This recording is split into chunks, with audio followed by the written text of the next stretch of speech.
आओ छोटी बहू, अंदर आओ। हमारे इस गरीब खाने में तुम्हारा स्वागत है।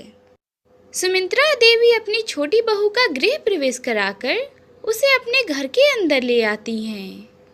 जहां अंदर आते ही उनकी छोटी बहू ज्योति उस कमरे को चारों ओर से देखती है।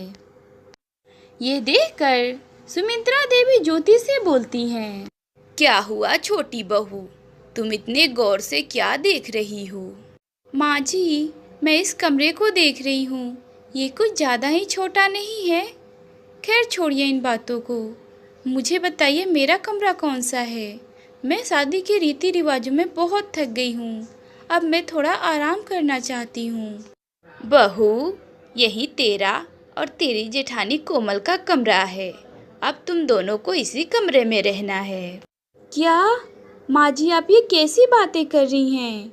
मेरी तो अभी नई नई शादी हुई है और भला एक ही कमरे में हम दोनों देवरानी जेठानी कैसे रहेंगी? बहू, तुम तो हमारी गरीबी के बारे में जानती ही हो। हमारे पास कुल मिलाकर यही एक कमरा है, इसलिए तुम दोनों को इसी में गुजारा करना होगा।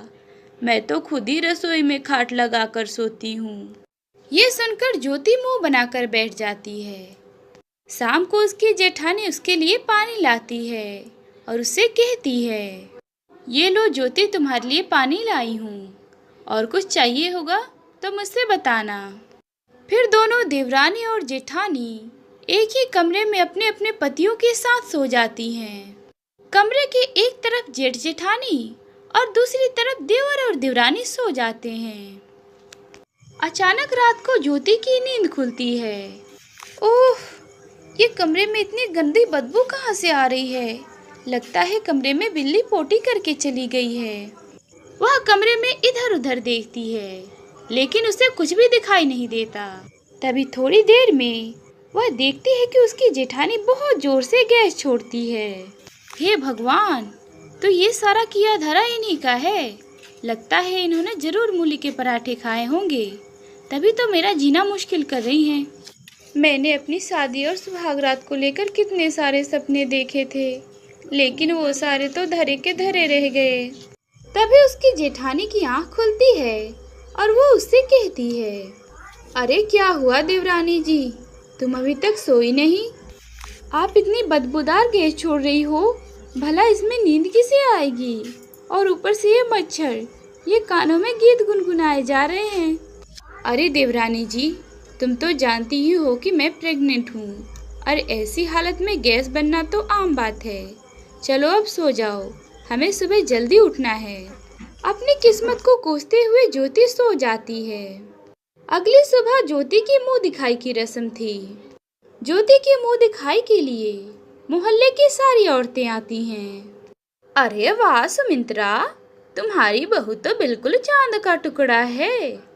बहू, जैसे हमें बड़ी बहू ने खुशखबरी सुनाई है, जल्दी से तुम भी हमें उसी तरह खुशखबरी सुना दो।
खुशखबरी सुना दूं? शादी के पहले ही दिन से हम दोनों पति पत्नी अपने जेठ जेठानी के कमरे में सो रहे हैं, और ऊपर से इन्हें खुशखबरी सुननी है। प्राइवेसी नाम की तो इस घर में कोई चीज ही नहीं है। मैं भी कहाँ फंस गई। इसी तरह कुछ दिन गुजर जाते हैं। एक दिन कोमल अपने घर वालों से फोन पर बात कर रही थी, तो वहीं दूसरी तरफ ज्योति भी फोन पर अपने घर वालों से बात कर रही थी। एक ही कमरे में होने के कारण दोनों की बात ठीक से हो नहीं पा रही थी। उफ, क्या मुसीबत है, अब तो फोन पे भी ढंग से बात नहीं कर सकते। देवरानी जी, इतनी ही प्रॉब्लम हो रही है तो जाकर बाहर आंगन में बात कर लो। मैं क्यों जाऊं बाहर धूप में? आपको जाना है तो आप जाओ। ओहो, तुमसे तो बात करना ही बेकार है। इतना कहकर कोमल खाना बनाने के लिए रसोई में चली जाती है और जब वो वापस आती है तब देखती है कि कमरे का सारा सामान बिखरा पड़ा है। देवरानी जी, ये क्या है? आपने तो सारा सामान बिखरा दिया है और ऊपर से गीली तौलिया मेरे बेड पर ही डाल दिए। जेठानी जी, भूलिए मत, ये सिर्फ आपका कमरा नहीं है, ये कमरा मेरा भी है और मेरे कमरे में मुझे कैसे रहना है इसके लिए मुझे किसी से सीखने की जरूरत नहीं है। ये बात सुनकर कोमल समझ जाती है कि ज्योति के मुंह लगना बेकार है, इसीलिए वो ज्योति से कुछ नहीं कहती।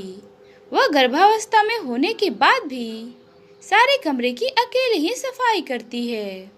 इसी तरह कुछ दिन बीतते हैं और कोमल की डिलीवरी का समय पास आ जाता है, इसीलिए उसकी सास उसकी गोद भराई की रस्म रखती हैं, जिसके लिए कोमल शीशे के सामने खड़ी होकर तैयार हो रही थी, जिसे देखकर ज्योति उससे कहती है, अरे जेठानी जी, आपका 16 श्रृंगार हो गया हो तो जरा हटिए, मुझे भी तैयार होना है।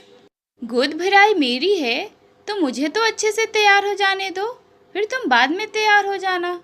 ओहो, क्या मुसीबत है, जब से मैं इस घर में आई हूँ तब से सब चीज़ एक ही है, कमरा एक, बाथरूम एक, यहाँ तक कि शीशा भी एक ही है।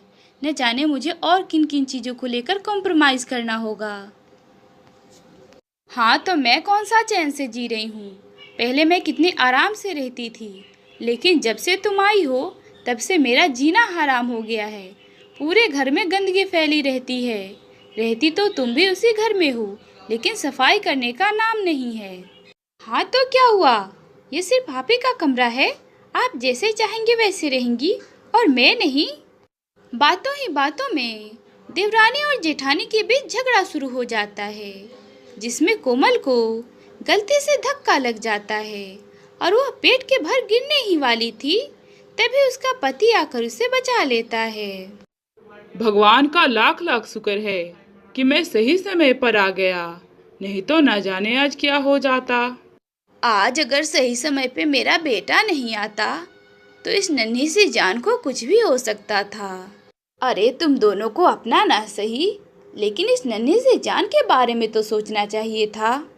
मैं मानती हूँ कि एक कमरा होने की वजह से तुम दोनों को काफ़ी प्रॉब्लम हो रही है, लेकिन इसका मतलब ये तो नहीं कि तुम दोनों हाथापाई पे उतर आओ। तुम दोनों को इतना तो सोचना चाहिए था कि अभी हम लोग गरीब हैं, लेकिन मेरे दोनों बेटे काफ़ी मेहनत कर रहे हैं, हम जल्द ही बड़ा कमरा ले लेंगे।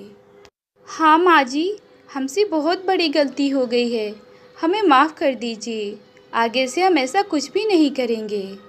हाँ माँ जी, ज्योति बिल्कुल सही कह रही है, हम दोनों को झगड़ा नहीं करना चाहिए था, हमें माफ़ कर दीजिए, आगे से हम ऐसा कुछ भी नहीं करेंगी। आप दोनों को ज़्यादा चिंता करने की ज़रूरत नहीं है, ये परेशानी बस कुछ ही दिनों की है। हमने ज़मीन खरीद लिया है और बहुत ही जल्द हम उसमें 2 कमरे बनवाने वाले हैं। हमने सोचा था कि हम आप तीनों को सरप्राइज़ देंगे, लेकिन उससे पहले ही इतना सब कुछ हो गया, इसीलिए हमें बताना पड़ा। ये बात सुनकर वह तीनों सास बहू काफ़ी ज़्यादा खुश होती हैं। इसी तरह कुछ दिन गुजर जाते हैं। वो दोनों देवरानी जेठानी काफ़ी बदल गई थी। अब उन दोनों के बीच एक कमरे को लेकर कभी भी लड़ाई नहीं होती थी। कुछ ही दिनों में उनका घर भी बनकर तैयार हो जाता है, जिसमें वो दोनों अलग अलग कमरों में खुशी खुशी रहने लगते हैं।